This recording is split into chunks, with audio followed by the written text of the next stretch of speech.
বিদেশ থেকে আমি প্রথমে বলেছি যে পিনাকি ভট্টাচার্য, যিনি সবথেকে আলোচিত, যিনি ফেসবুক পোস্টে সরাসরি জয়মালা করে দেওয়ার হুমকি দিয়েছেন। সেই সঙ্গে মীরজাহান অ্যাক্টিভিস্ট, সেই সঙ্গে আরও অনেক অ্যাক্টিভিস্ট আছে ডেনমার্কের নাম্বার থেকে, দুবাইয়ের নাম্বার থেকে, সৌদির নাম্বার থেকে। তাদের তো পরিচয় নাই, পরিচয় ছাড়া কয়েকশো। আর পরিচয় যাদের আছে তাদের কয়েকজনের নাম আমি বলতে পেরেছি, বাকি সবার নাম আমার এই মুহূর্তে খেয়াল নাই। এবং তাদের নিয়ন্ত্রিত কিছু মিডিয়া, ওই যে ঢাকা ডায়েরি, বাংলা গ্রাফ, তারপরে হচ্ছে ডেল্টা লেন্স, হ্যাঁ, এগুলো এই যে তারাই চালায়। হ্যাঁ, ওখান থেকে এমনভাবে বিষয়টাকে ফ্রেমিং করা হচ্ছিল যে আমি নাকি কুপ্রস্তাব দিয়েছি। আমি তো সেটা উল্লেখ করেছি যে কুপ্রস্তাব, আমি আজকে এই যে সমস্ত প্রমাণ নিয়ে আপনাদের সামনে এসেছি, আমি চ্যালেঞ্জ করে বলে গেলাম কালকে তাহারি মার যদি ওর কাছে প্রমাণ থাকে, কালকে এসে আপনাদের সামনে বলুক। যদি আমি দোষী হয়ে থাকি তাহলে আমি আমার নিজের শাস্তি দাবি করছি। আর যদি নির্দোষ হয়ে থাকি, আমার সম্মান তো ফিরে পাবো না। যে সম্মান বট বাহিনীর সদস্যরা নষ্ট করেছে, তারা খুব ভয়ানক, তারা খুবই ভয়ানক। আমি অনলাইনে তো থাকতে পারিই নাই, আমার যে একটা সামাজিক লাইফ আছে, সেই সামাজিক লাইফ আমি ফিরতে পারছিলাম। যেখানে যাই বলে এই কী হয়েছে, যেখানে যাই মনে হচ্ছে যে আল্লাহর কী হয়ে গেল।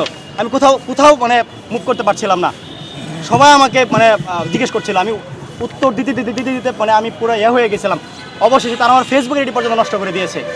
এবং দেশে থাকা, দেশে অবস্থান করা, আমি তো বট বাহিনী কারা আপনারা জানেন, এটা আমার আসলে আর স্পষ্ট করে বলার কোনো প্রয়োজন নাই। তাদের সম্পর্ক হয় সাংবাদিকতার খাতিরে, তার সাথে যেভাবে হয়েছে, আমার সাথে এভাবে হয়েছে, আপনাদের সাথে এভাবে হয়েছে। আর যদি হানি ট্র্যাপ হয়ে থাকে, হানি ট্র্যাপ কি না এ সবার সাথে ঘনিষ্ঠ, আমার সাথে একা নয়, এটা আপনার ভুল, মানে আপনার ভুল ধারণা। সবার সাথে ঘনিষ্ঠ, আমার সাথে শুধু একা নয়, সবার সাথে তার ঘনিষ্ঠ ছিল। সাংবাদিক যারা ছিল সবার সাথে তার ঘনিষ্ঠতা ছিল, বিশেষ করে যারা মাল্টিমিডিয়াতে কাজ করে তাদের সাথে তার বেশি ঘনিষ্ঠতা ছিল। এবং এবং এবং এবং যদি এটি হানি ট্র্যাপ হয়ে থাকে, আপনার ধারণা কিংবা আপনাদের ধারণা, হানি ট্র্যাপ কি বৈধ? হানি ট্র্যাপ অপরাধ কিনা বলেন?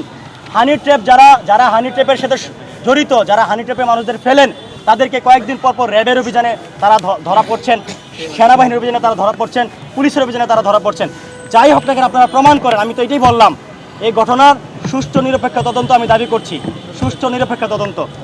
যদি আমি দোষী হই, সেক্ষেত্রে আমি আমার দোষ এমন প্রমাণ আপনারা পাইলে ওর কাছে যদি প্রমাণ থাকে তাহলে ওকে দেখাইতে বলেন।